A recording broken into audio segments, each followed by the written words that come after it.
আসসালামু আলাইকুম। প্রিয় দর্শক, দেখেন এই যে আমার বাড়ির ভিতরে এই যে বাঁধাকপি, এই যে বাঁধাকপি বসে গেল। ওইখানেও বাঁধাকপি, এখানেও বাঁধাকপি, এইটাও বাঁধাকপি, এই যে এখানেও বাঁধাকপি, এই যে বাঁধাকপি বসে গেল, এই যে বাঁধাকপি বসে গেল। তাহলে আপনারা যদি আমি যদি বাড়ির ভিতরে পারি, আপনারা পারবেন না, এখানে একটা বাঁধাকপি আপনার 2.5 থেকে 3 কেজি ওজন হবে। তাহলে আমার এখানে বাড়ির ভিতরে চাষাবাদ হচ্ছে। আপনাদেরকে আমি প্রতিনিয়ত সম্পূর্ণ ভিডিওগুলো দিই, আপনারা আমার ভিডিওগুলো দেখেন বিধায় আপনাদেরকে দিই। কারণ আমি কেন এই ভিডিওগুলা দিই, আপনারা যদি আপনাদের নিজের বাড়িতে কিংবা বিল্ডিং এর ছাদে যদি আপনারা এই হিসাবে সবজির চাষাবাদ করতে পারেন।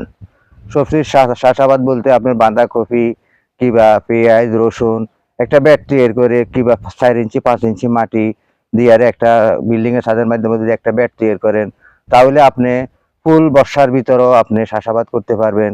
কিংবা শীতকালীন তো চাষাবাদ করতে পারতেছেন না, কারণ সেখানে আপনার পানি একবারে কমে টানবে, কারণ বিল্ডিং ফাঁকা বিদায় আপনার সেখানে পানি কম লাগবে, কারণ সেখানে পানি একবারে কম হলে হবে আপনারা সেখানে চাষাবাদ করতে পারেন। তাহলে আপনাদের নিজেদের চাহিদাটা নিজেরা যদি মিটাতে পারেন। বাঁধাকপি আমাদের বাজি হিসাবে, যেমন আমরা সকালবেলা রুটি খেতে হলে আমাদের বাঁধাকপির প্রয়োজন কিংবা আলুর প্রয়োজন, তাই আপনারা এই হিসাবে বাঁধাকপি চাষাবাদ করতে পারেন। আপনাদেরকে আমি বলি, আপনারা সব সময় আমার এই ভিডিওগুলো দেখেন বিদায়। এই যে দেখেন এখানে বাঁধাকপি কি সুন্দরভাবে হয়ে গেল। তবে একটা জিনিস খেয়াল রাখবেন, আপনারা বাঁধাকপির পাশাপাশি কিছু রসুন লাগাবার চেষ্টা করবেন। এই যে এখানে আমার বাড়ির ভিতরে বাঁধাকপি, ওইখানে বাড়ির ভিতরে বাঁধাকপি, ওই যে দেখেন, ওই যে দেখেন বাঁধাকপি, ওই যে ওইদিকেও বাঁধাকপি। সম্পূর্ণ এইটা একবারে আমার ভিতরে বাঁধাকপি। এই যে দেখতেছেন, আপনাদেরকে দেখাচ্ছি।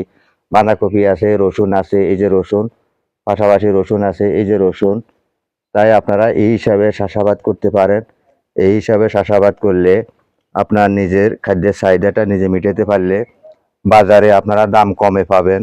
যারা বাজারে কিনে খায় তারা যেন কম রেটে খেতে পারে, সেই প্রত্যাশা রেখে আমি এখান থেকে বিদায় নিচ্ছি।